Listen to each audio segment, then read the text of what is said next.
Designcast Podcast, the podcast for design and STEAM educators. Hello and welcome to Designcast, a podcast where I interview a wide range of excellent guests in design and STEAM education to get their unique perspectives. My name is Jason Reagan, and I use my 20 plus years of experience as a design educator to dig deep into complex issues. This podcast has one simple mission: to create a community of people around the world that are interested in design and STEAM education. Each episode, I chat with guests from all corners of the design world, from classroom teachers to authors and even to educational consultants. We discuss a wide range of topics that we feel are relevant today. I do want to ask you that if you're enjoying this podcast, please leave a review, rate, subscribe, share, or download from your favorite podcasting app. This helps the podcast get discovered by listeners that might not find it otherwise. Also, it helps me to continually define the direction of future guests and episodes. Feel free to drop by my website, www.jasonreagan.ga, to leave me a comment or to sign up to be considered as a future guest on future episodes. Also, don't forget to stop by Anchor and leave me a voice clip that could even end up in an upcoming show. Thanks for listening, so let's get to it.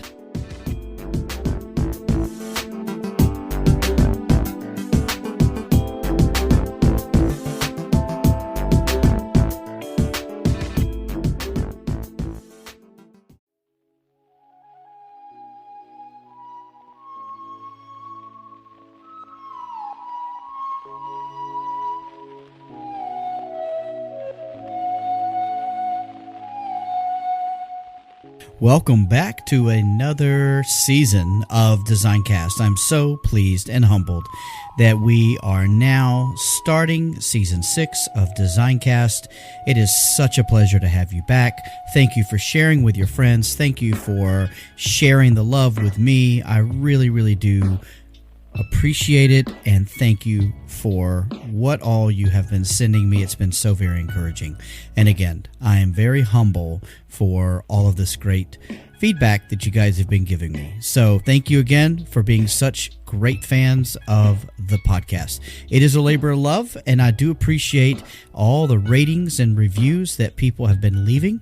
If you have not had a chance to do that, please swing by Apple Podcast or wherever you choose to listen to your podcast and subscribe, download, rate, review. I would really appreciate that. So for our first guest on season 6, it is going to be an excellent discussion that I had with Troy Harkin. Troy is a design teacher and tech coach in Shanghai, China, and I know that you're going to really love this discussion that we had. It was just such a great time together. He has such great insight, and I have no doubt in my mind you're going to enjoy it. So thank you for tuning in. Thank you for checking this out. And without further ado, here's Troy Harkin.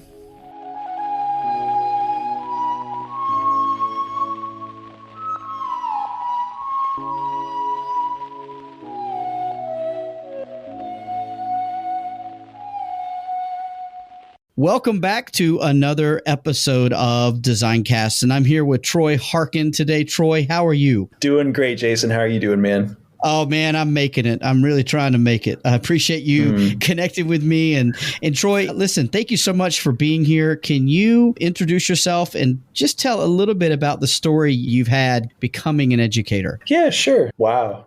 Where can I begin? Yeah, so when I first went to school for university, I guess, I didn't plan on being an educator. I had a very strong level of mathematics, and I decided to go to school to learn how to do game programming and design, which was great.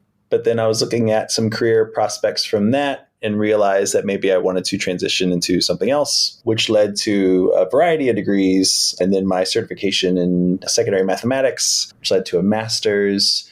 And along this whole path, I've been doing a mix in most of my career of teaching mathematics and later design. But these days, I teach a design tech. And when I'm not doing that, I serve as one of the instructional coaches at my school.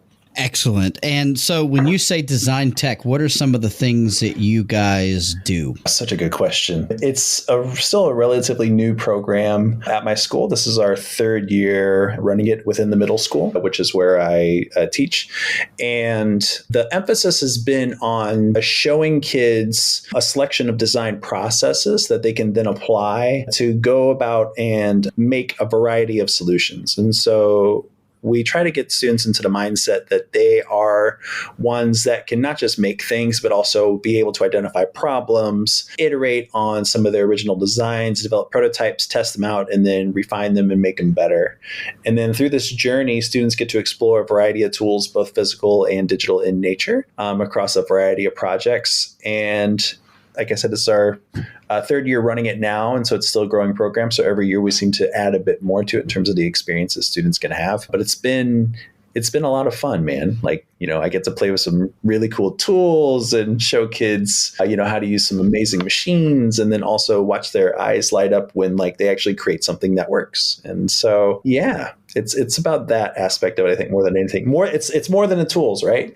But it's definitely been really cool to see these kids, actually create things that work. Yeah, the tools really don't hurt, do they?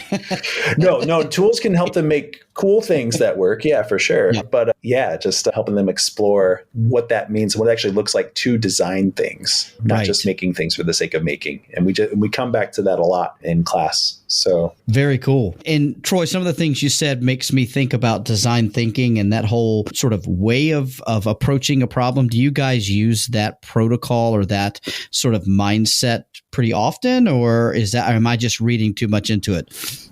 No, design thinking is one of the tools that we use in our school, and it happens at all levels of the school as well, down in elementary and as well as in high. And we do use it as a way of students being able to learn how to ask good questions and start to try to get to the roots of problems before they actually go forth and learn how to make things. So that whole aspect of empathizing and being able to identify problems and how the more successful they are at that, the more likely it is that whatever it is that they make is able to solve the problem in some aspect, has been pretty effective. So we use design thinking as one of our methods of teaching design at our school. And it's neat because students before that really don't get exposed to it as much. But we've been working on that part of it, I'd say, in our program. And the more kids get into it, the more they realize, oh, right, okay, so this is what it's about. And from there, they can do really cool things. Awesome. Yeah, that's awesome, man. Thank you so much for that. And so you mentioned you're working in the middle school. What have been some really easy things for you to implement regarding design in this program in the middle school where you are? I'd say some of the easy things to implement is that I feel like we've been able to take some risks and try some new things as it's been a young program. And so with that, we've been able to explore a variety of tools like both physical and digital in nature. On the digital side, kids didn't come in with a lot of experience with CAD. And so a lot of our fabrication stuff can be done within Tinkercad. And then they learn some of the more advanced things that you can actually do with the program in that regard. And so they can use that as one of the tools throughout the class. But then we also explore game design and programming, which relates back to part of my earlier educational journey. I'm now able to teach it as much as I was taught. But then we also get into using a variety of hand tools and power tools and drills and things like that. So in terms of, I guess, what's been easy has been that we've been able to explore the program and build. But before we explore, we already identified some of the outcomes we would like to have with the students in terms of what it is they like to take away from their learning. And because of that, we can kind of fit in anything into the program, it seems, where they're able to design solutions. Very cool. Thank you for that. And of course, the opposite side of that is what have been some challenges that you faced in creating this program that's now 3 years old? Some of the challenges, I think, have been, of course, with the pandemic. We've had to shift a lot of our plans in some of the earlier days of the program into a completely virtual environment. But luckily, we were able to still have students create, I think, at that point for us. And that was when most of them were in the process of learning how to do game programming and design. And so they would go forth over a couple of weeks learning how to program games using JavaScript or Python or block-based using Microsoft MakeCode and build programs in that way. But I would say that some of the challenges might have been then as the program expands and evolves, like where do we start to focus it in some areas, if you will? While yes, we can design and make with many different tools and things, but building a solid curriculum around it, I wouldn't say has been necessarily like very challenging, but it's been sometimes hard to say, okay, we're doing this project now, but now we're going to completely shift gears and we're going to move into fabrication. Now we're going to switch gears again and move into robotics, and seeing where that can all fit. It's been a fun challenge, though, I would say. And then it just makes us think about what it is that we want, again, going back to the thing where we want to expose students to these ways of using their ideas and coming up with their ideas and being able to make things using a variety of things. It's just been a matter of, okay, how do we want them to do it next? Yeah. Thank you for that. And so knowing sort of where you guys are based, how have you had challenges in getting the materials and the tools and the equipment and things that you need? We've been able to get most things locally sourced in terms of machinery, in terms of access to some of our digital tools that we use. There hasn't really been any major issues with that. I guess sometimes I would make the mistake of, say, ordering, 10 LEDs, for example, but then maybe I put it down wrong and I realized that because of my lack of language acquisition at the moment, that I end up ordering like 100 or 1,000. So like sometimes when I read it, I'm like, oh, I want 10 LEDs. It's actually 10 packs of 100 LEDs. I go, oh, okay, well, that's way too much. So sometimes I get the consumables off, but that's been cleared up, I'd say, over time, when we realize, when we come back to similar projects, say, okay, it's not that one, now it's this one. But in general, we're able to get things resourced here. So that hasn't been too much of a problem. Man. Things have definitely improved. That's great, man. For sure. And at least now you have plenty of LEDs. So that's always a plus. I do. And now we're like, what can we do with LEDs now, guys? What are we going to do? Make an entire robot out of LEDs. That sounds great. I think we have. I'm sure you have a couple of them. So Troy, let me ask you this. So what is your vision? I know that probably you've kind of had a rocky start, in the sense that you had a year and then the pandemic, and now you're kind of emerging from that. What is your vision for the program at the school? I know that it's been really, really fun to teach, and I've worked with some amazing collaborators the entire time in terms of throwing around ideas and things like that. I would say the vision would be looking at ways in which the program has been expanding upwards into the high school, and finding those connections between what is it that we want students to be able to explore when they start middle school, that they can then use to help transfer their thinking and their processes and all of that when they get into high school. So the vision would be coming up with, I would say, a solid path or options of pathways, if you will. So when they're done in middle school, where can we take them in high school? And then after high school, where is it that they can go? What are they prepared for? So I think, getting that in alignment as much as possible, and then also using that to help create new opportunities for kids to explore and make and create and think and do all these wonderful things. Very cool. Yeah, that pathways discussion is incredibly important,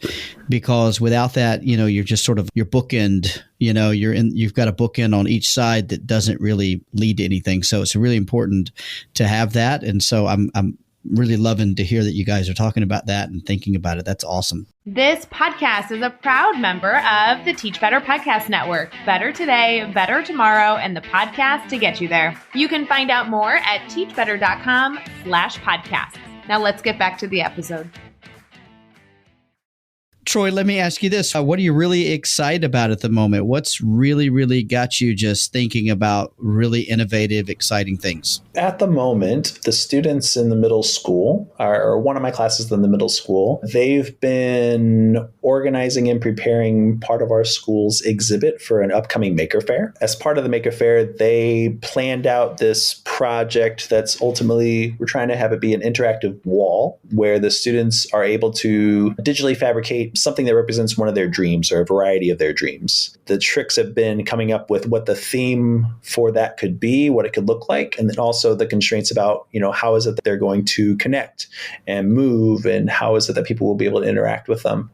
But it's been coming along really, really nicely, I would say, overall. The machines have been doing a lot of work trying to print out a lot of these dreams for the kids, which has been sometimes, frustrating, but then it all I always set it and then they keep going again. So the printers are getting a lot of work right now to make sure that these dreams come true for the kids. But ultimately, this project's going to have around approximately 100 different artifacts that are all physically connected in some way around this idea of what is it that their dreams are for the future. And this has been a plan for a bit now that we're starting to make come to fruition, thanks to my wonderful colleagues. But then also the students have been able to run with it and actually make something that will be on display for the public. So a lot of different things that they had to consider as part of the design of this and the planning of it and their implementation of it. But it's coming together, which is great. So that's something I've been excited about for sure.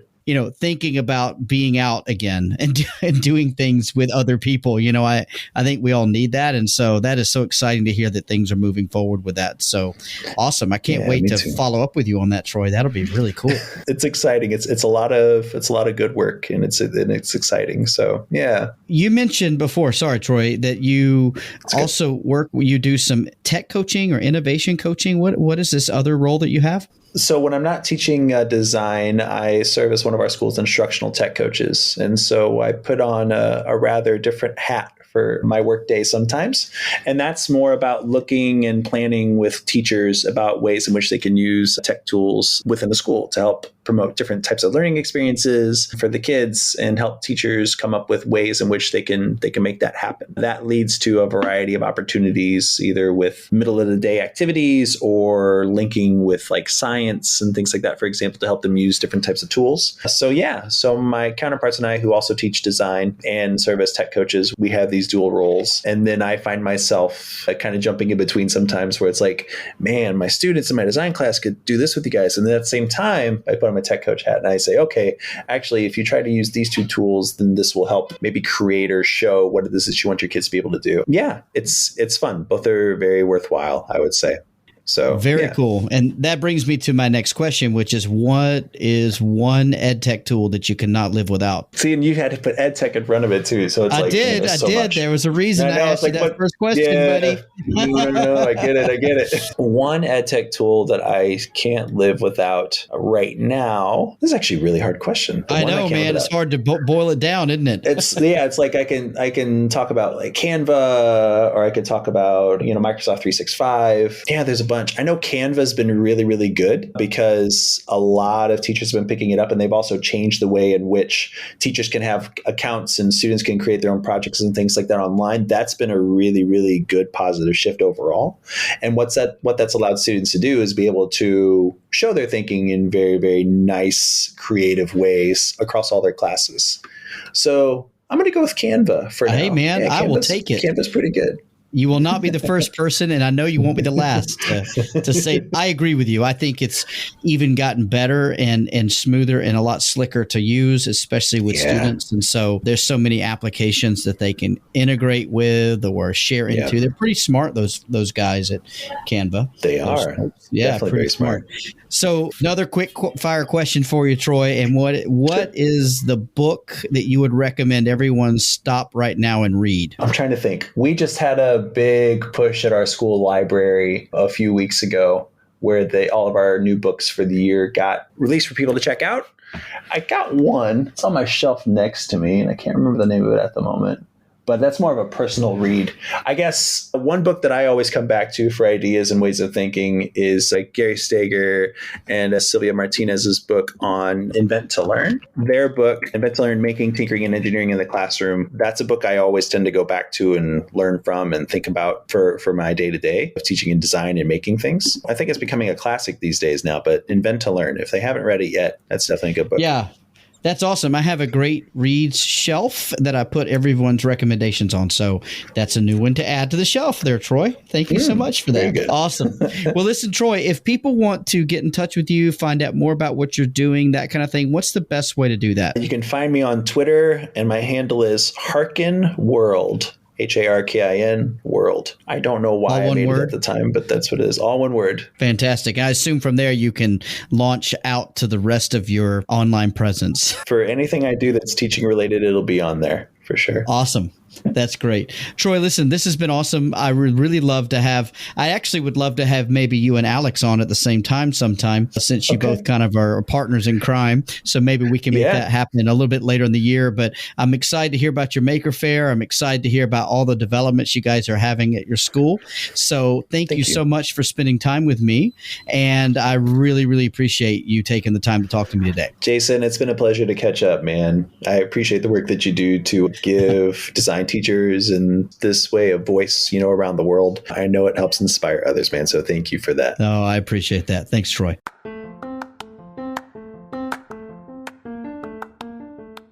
I hope you enjoyed that episode of DesignCast. I'm Jason, your host, and I produced and created this podcast. If you have any input, I would love to hear from you, and I look forward to seeing you again really soon.